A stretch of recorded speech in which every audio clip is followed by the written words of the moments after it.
मैं राजकुमार Tiwari विद्यापत coaching centre से आप लोगों को भौतिक विज्ञान कक्षा 12 के अध्याय विद्युत आवेश और कूलाम के नियम के बारे में बताना चाहता हूँ। ये जो वीडियो बन रहा है वो एकेडमिक और एयरफोर्स स्पेशल दोनों का कॉम्बिनेशन है। एयरफोर्स और एकेडमिक कॉम्बिनेशन को लेकर के बहुत सारी डिमांड आ रही थी, इसलिए हम लोग इस तरह का वीडियो बनाने की कोशिश कर रहे थे और आज जाकर के उस तरह के वीडियो बनाने का प्रोग्राम बना। आप हमारे चैनल को सब्सक्राइब करके आसानी से अपने क्वेश्चंस को भी हमारे व्हाट्सएप नंबर पर डाल सकते हैं और उसका जवाब आप लोगों को मिलता रहेगा। तो हम शुरू करते हैं 12th फिजिक्स का पहला चैप्टर विद्युत आवेश और कूलाम के नियम के बारे में। तो सबसे पहले हम लोग शुरू करेंगे कि आखिर आवेश होता क्या है। ध्यान दें, केमिस्ट्री में आप लोग पढ़े होंगे कि कोई भी पदार्थ परमाणु से मिलकर बना है और परमाणु में उसके न्यूक्लियस के अंदर प्रोटॉन और न्यूट्रॉन होते हैं, मालूम है आप लोगों को। साथ ही साथ न्यूक्लियस के आउटर मोस्ट रीजन में बहुत सारे ऑर्बिट्स होते हैं जिसमें इलेक्ट्रॉन कक्षाओं में चक्कर लगाते रहते हैं। अक्रिय गैसों को छोड़ के लगभग जितने भी एलिमेंट्स हैं सबके आउटर मोस्ट सेल खाली हैं। आउटर मोस्ट सेल यदि खाली हैं तो परमाणु अपने आउटर मोस्ट सेल को भरने की कोशिश करता है। उसके लिए वो या तो इलेक्ट्रॉनों को ग्रहण करता है या इलेक्ट्रॉनों का परित्याग करता है या फिर इलेक्ट्रॉनों का साझा करता है। उस क्रम में यदि कोई परमाणु अपने आउटर मोस्ट सेल से किसी इलेक्ट्रॉन को रिलीज करता है, निकालता है, तो उस कंडीशन में उस परमाणु के ऊपर एक इन्फ्लुएंस डेवलप हो जाता है, एक प्रभाव उत्पन्न हो जाता है। That influence is known as charge. उस प्रभाव को आवेश बोलते हैं। सामान्य रूप से गांव की भाषा में भी आप लोग जानते होंगे कि कहा जाता है कि अरे भाई चार्ज हो गया बड़का। चार्ज होने का मतलब क्या है? किसी के कारण किसी के ऊपर कोई प्रभाव उत्पन्न हो जाए, that is known as charge या influence. In that condition if an atom release one और more than one electron, a influence develop at atom that is known as positive charge. उस आवेश को हम लोग धन आवेश कहते हैं। जब भी कोई परमाणु अपने आउटर मोस्ट सेल से एक या एक से अधिक इलेक्ट्रॉन को रिलीज करता है तो उस परिस्थिति में परमाणु के ऊपर जो प्रभाव उत्पन्न होता है उस प्रभाव को हम लोग धन आवेश कहते हैं। तो धन आवेश किसे कहते हैं जी? नोट करें, किसी भी परमाणु के द्वारा यदि एक या एक से अधिक इलेक्ट्रॉन बाहर निकाला जाए तो उस परिस्थिति में परमाणु के ऊपर जो प्रभाव उत्पन्न होता है उस प्रभाव को हम लोग धन आवेश कहते हैं। तो आप लोग जानते हैं धन आवेश किसे कहते हैं। अब बात करते हैं ऋण आवेश की। तो पीरियडिक टेबल को यदि आप देखते हैं तो पीरियडिक टेबल में कार्बन के दाहिने तरफ के जितने भी एलिमेंट्स हैं उनके आउटर मोस्ट सेल में या तो 4 या 4 से अधिक इलेक्ट्रॉन होते हैं। इन दैट कंडीशन उस परिस्थितियों में वो परमाणु अपने आउटर मोस्ट सेल से इलेक्ट्रॉन को ग्रहण करना चाहता है, अपने आउटर मोस्ट सेल में इलेक्ट्रॉन को ग्रहण करना चाहता है। तो देखिए जी कैसे, जैसे क्लोरीन को ही देखिए, क्लोरीन एटॉमिक नंबर 17 है तो उसका इलेक्ट्रॉनिक विन्यास 2, 8 और 7 होता है। तो जरा देखिए उसके न्यूक्लियस में 17 प्रोटॉन हो जाएंगे और न्यूट्रॉन कितने होंगे जी? 35 इसका परमाणु भार है तो 35 में से यदि आप 17 घटाते हैं तो 18 इसके बाद न्यूट्रॉन हो जाएंगे। इसके आउटर मोस्ट सेल में पहले सेल में 2 इलेक्ट्रॉन, दूसरे सेल में 1, 2, 3, 4, 5, 6, 7 और 8, इसके तीसरे सेल में 1, 2, 3, 4, 5, 6, 7। अब बात आती है कि ये अपने आउटर मोस्ट सेल में 8 इलेक्ट्रॉन कंप्लीट करने के लिए या तो 7 इलेक्ट्रॉन को निकाल दे या फिर 1 इलेक्ट्रॉन को ग्रहण कर ले। अब देखिए जी दुनिया का, प्रकृति का हर प्राणी आलसी है। जब प्रकृति का हर प्राणी आलसी है तो 7 इलेक्ट्रॉन निकालेगा कि 1 इलेक्ट्रॉन लेगा? उस परिस्थिति में 7 इलेक्ट्रॉन निकालना मुश्किल है तो आसान काम होगा 1 इलेक्ट्रॉन को अपने अंदर इंक्लूड कर लेगा। अब जब क्लोरीन के अंदर एक इलेक्ट्रॉन इंक्लूड हो जाता है तो इस कंडीशन में उसके ऊपर जो प्रभाव उत्पन्न होता है उस प्रभाव को ऋण आवेश कहते हैं। उस प्रभाव को ऋण आवेश कहते हैं। तो आप लोगों को मालूम हो गया होगा कि जब भी कोई परमाणु एक या एक से अधिक इलेक्ट्रॉनों को ग्रहण करता है तो उस परिस्थिति में ऋण आवेश उत्पन्न हो जाता है, और जब रिलीज करता है तो धन आवेश उत्पन्न हो जाता है। ध्यान दें, धन आवेश और ऋण आवेश कोई क्वांटिटी नहीं है। धन आवेश और ऋण आवेश इन्फ्लुएंस है, प्रभाव है।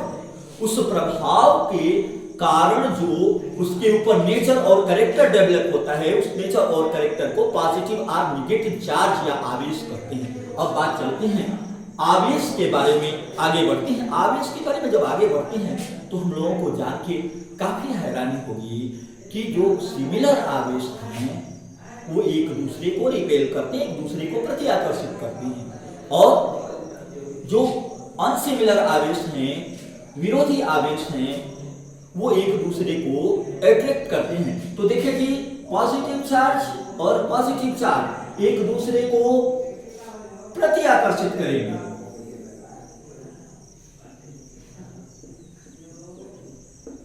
और नेगेटिव चार्ज और नेगेटिव चार्ज भी एक दूसरे को प्रति आकर्षित करेंगे। बट पॉजिटिव चार्ज और नेगेटिव चार्ज एक दूसरे को अट्रैक्ट करेंगे, ये आकर्षित करेगा और ये प्रति आकर्षित करेगा।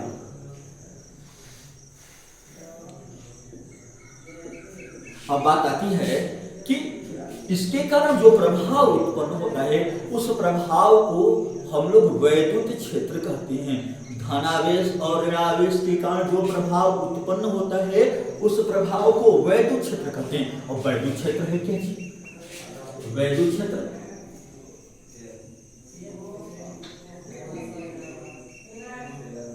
सामान्य रूप से हम लोग जानते हैं हर व्यक्ति का कोई प्रभाव क्षेत्र होता है।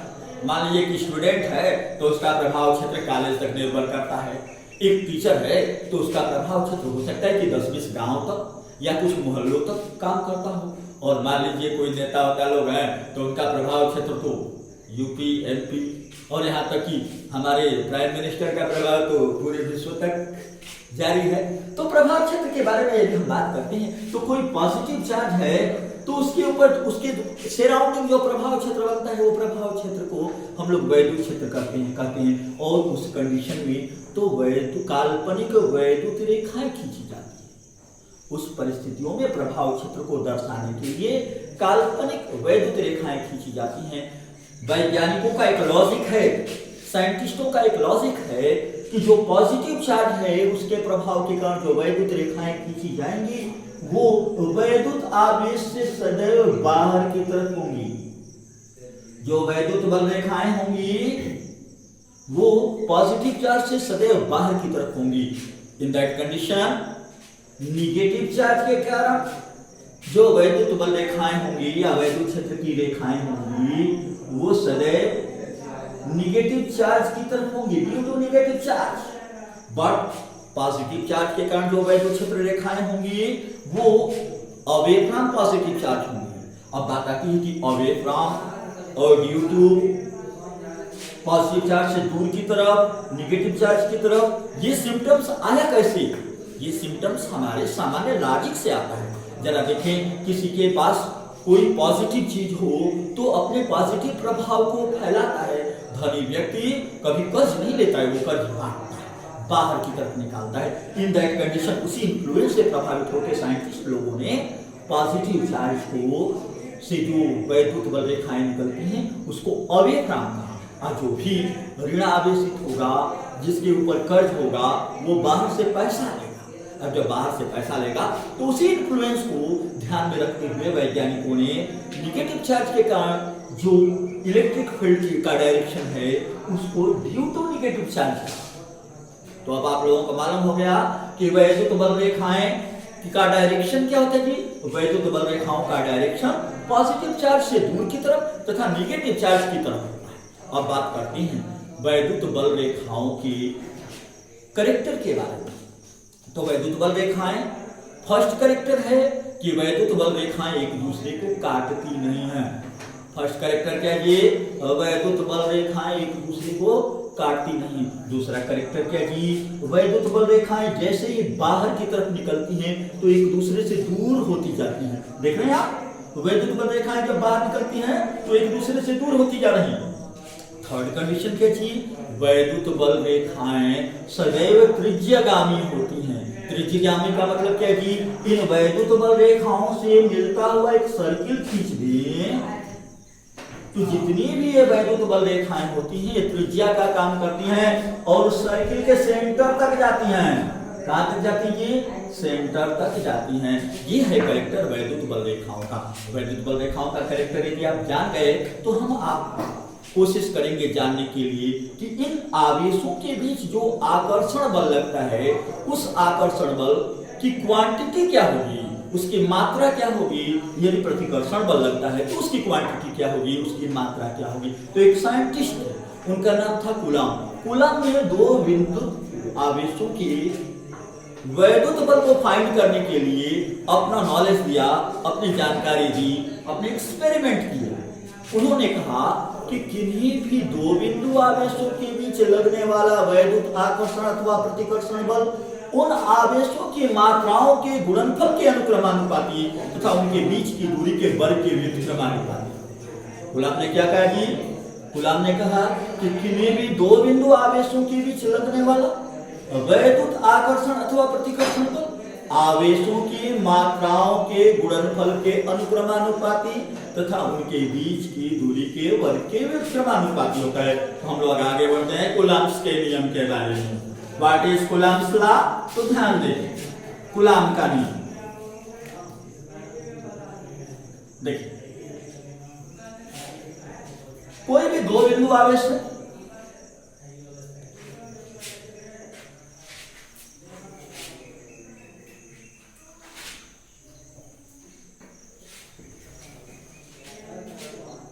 कोई भी दो बिंदु आवेश है, मान लें ये Q1 है, ये Q2 है, इनके बीच डिस्टेंस यदि R हो तो इनके बीच लगने वाला वैद्युत आकर्षण बल F that is proportional to Q1 multiply Q2 and इनके बीच लगने वाला वैद्युत आकर्षण बल F प्रोपोर्शनल टू इसके दूरी के स्क्वायर के व्युत्क्रमानुपाती, inversely proportional to the square of its distance.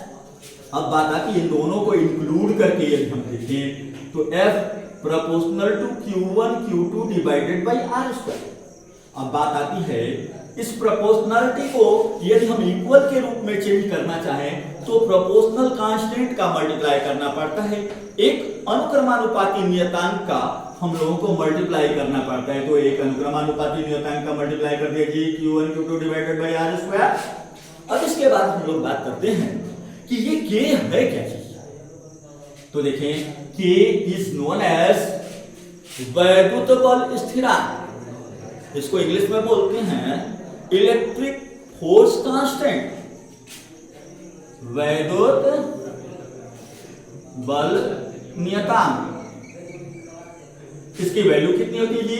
K की वैल्यू होती है 9 × 10 टू द पावर 9 और इसका यूनिट क्या होता है जी? इसको इधर मल्टीप्लाई कर देंगे, इसको नीचे मल्टीप्लाई कर देंगे तो ये हो जाएगा न्यूटन मीटर स्क्वायर पर कूलॉम स्क्वायर। देखिए बार बार ध्यान दें, बार बार आप मात्रकों के बारे में जानकारी रखें क्योंकि 9 × 10 टू द पावर 9 आम है कि अमरूद है कि सेब है, संतरा है, मीटर है, किलोलीटर है, क्या है।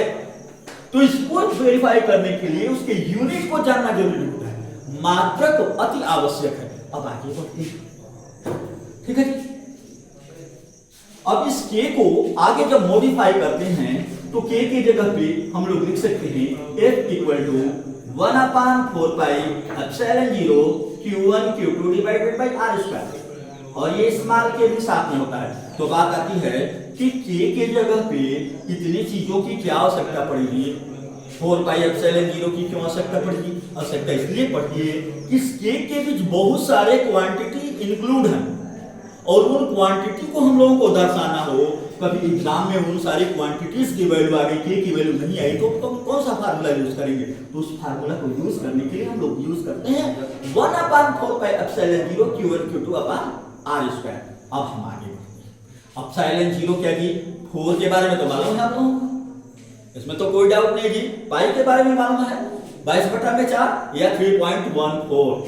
और अपसाइलन जीरो क्या जी? अपसाइलन जीरो जो है वो निर्वात की विद्युतशीलता है, निर्वात की विद्युतशीलता,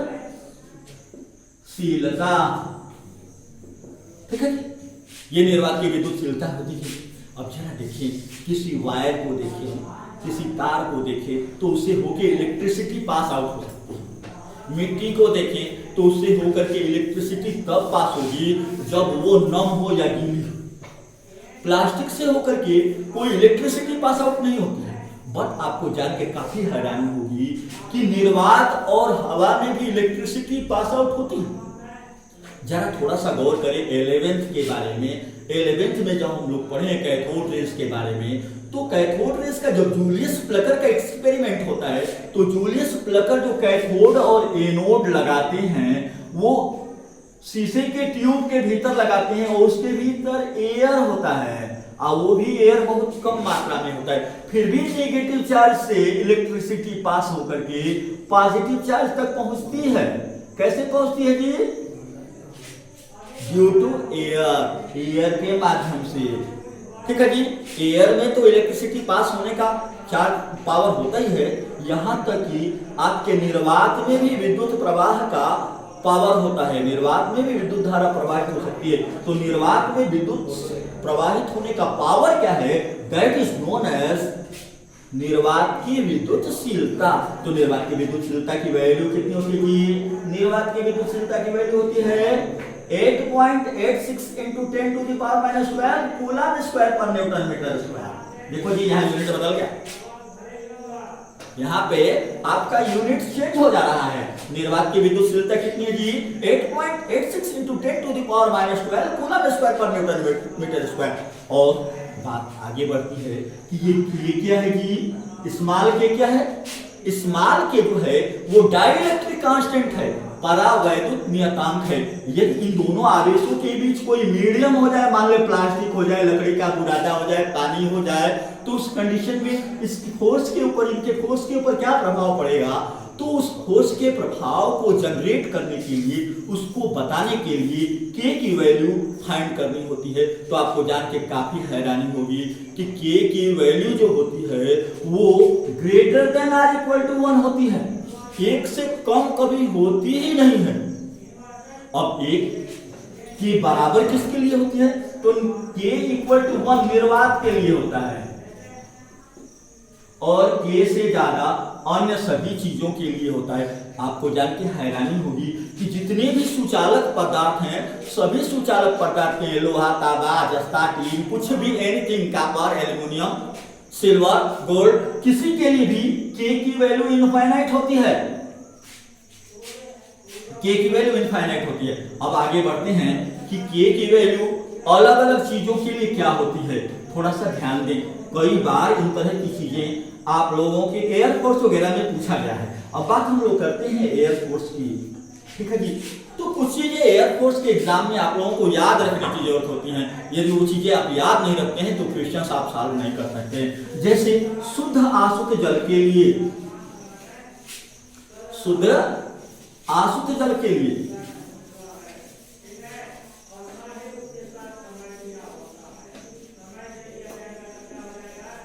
आसुत जल के लिए के स्मॉल के की वैल्यू होती है 81, ठीक है जी। उसी तरह बहुत सारी चीजों का आपको जानना जरूरी नहीं है। आप लोगों को जानना क्या जरूरी है कि चालक पदार्थ के लिए, चालक पदार्थ के लिए के की वैल्यू जो होती है वो इनफाइनाइट होती है। शुद्ध आसुत जल के लिए 81 होती है और निर्वात के लिए के की वैल्यू 1 होती है। अब इसी तरह के बहुत सारे क्वेश्चंस बनते हैं जी। इस तरह के क्वेश्चंस कैसे बनते हैं? ये दो बिंदु आवेश के बीच विद्युत बल लगने के लिए तो बहुत सारे आप लोग क्वेश्चंस कर सकते हैं और करे भी होंगे, बट कुछ चीजें ऐसी होती हैं जिनको जानना जरूरी होता है। इसको मिटा दें, देखें ध्यान दें।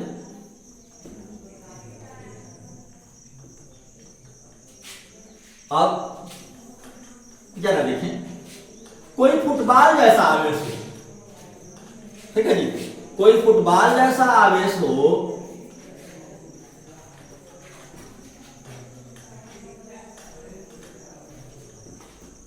देखें ये फुटबॉल जितना बड़ा आवेश हो और दोनों एक दूसरे से सटे हुए हों, ध्यान दें, दोनों एक दूसरे से सटे हुए हों और इसके ऊपर Q1 आवेश हो, इसके ऊपर Q2 आवेश हो, तो इसके बीच का डिस्टेंस